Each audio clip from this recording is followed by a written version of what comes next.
Hello friends and students. I'm making a new kind of video which we will currently call Musical Myths and Little Known Facts, or Convenient Lies and Difficult Truths. Okay, so in this series we're going to talk about those things I just stated. And you're welcome to suggest subjects, that would be cool. I have a lot of ideas of my own. So today I'm going to talk about strum patterns, and specifically this way of teaching and learning of strum patterns with this writing of down and up. Okay, so here's the story. Down and up by itself is vague, ambiguous. Even when correctly written, is often a variable. And more important than the down and up part is the metric placement of those beats within the counting. So I will give you some examples and show some solutions to this thing. Alright, so suppose I have some pattern. Let's see, I have a reference here that I'll use. Okay, I'm gonna go down, down, up, up, up, up, down, down. This means really nothing, because you can do that pattern of strokes a million ways, okay? So first, let me show you. I will play it 3 different ways, none of which are what I intended by describing it to you, but are accurate based on that vague, ambiguous description of down, down, up, up, whatever crap they're telling you, okay? Another thing is, if someone is demonstrating to you strum patterns without a metronome, a drum machine, or counting, it's not correct. Well, it may be correct, but it's not the best way, and it's really not the preferred method. Okay, so you will notice we put on this thing. 2, 3, 4, down, down, up, up, up, up, down, down. That's not what I wanted, but it was the correct pattern of strokes. Okay, here I will do it a different way. 1, 2, 3, 4. Down, down, up, up, up, down, down. Ah.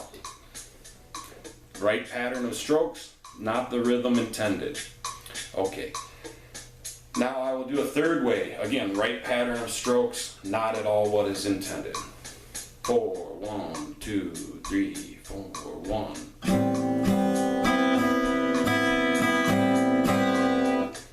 Okay, so let's turn this off for a minute and describe what is the proper way and a better methodology for you to approach these things. Well, I didn't say it was going to be easier, but it will be better, and it will serve you more comprehensively in the long run. You will be better in all aspects of your musicianship if you don't just take the easiest approach. There's nothing wrong with making things easy as possible. But let's not cut corners at the expense of the music, okay? So, what is the solution? Step 1, counting. Step 2, put down the guitar and be able to execute the rhythm simply with your hands. Okay, let me show you what I mean. Okay, 3, 4. This is the rhythm that I intend to play, and down and up we will prove has really very little consequence in this, because again, I will do it with all downstrokes and it will sound better as long as I place the what we might call the hits in the proper spot. So here I am just going to make sure I can execute the proper rhythm with my hands. If you cannot do this, you cannot strum it. How are you going to strum it and play chords and switch and down and up and all this if you can't just count and clap? 1, 2, 3, 4. 1, 2, 3, 4. 1, 2, 3, 4.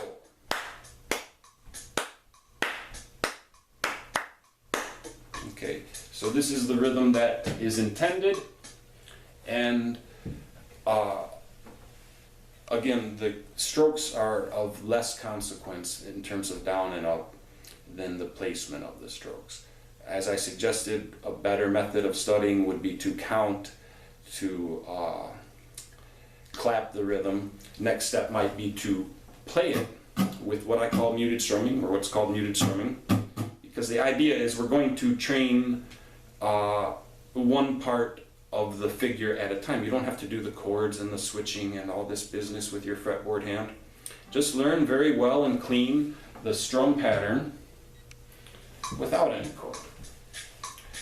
Now, one other thing about counting. First of all, some people are saying, oh, I don't read music, I don't understand. Look, that's an excuse. You don't have to read music to count. Okay, I've met great, what you might call street players or flamenco players or jazz players who might not read well, but they know one E enda, two E enda, and what part of the beat, if they are on the upbeat or the downbeat or this or that. So you don't get good by avoiding this. You get good by confronting it, right? So here I'm going to just strum it muted. 1, 2, 3, 4. 1, 2, 3, and 4, and 1, and 2, and 3, 4.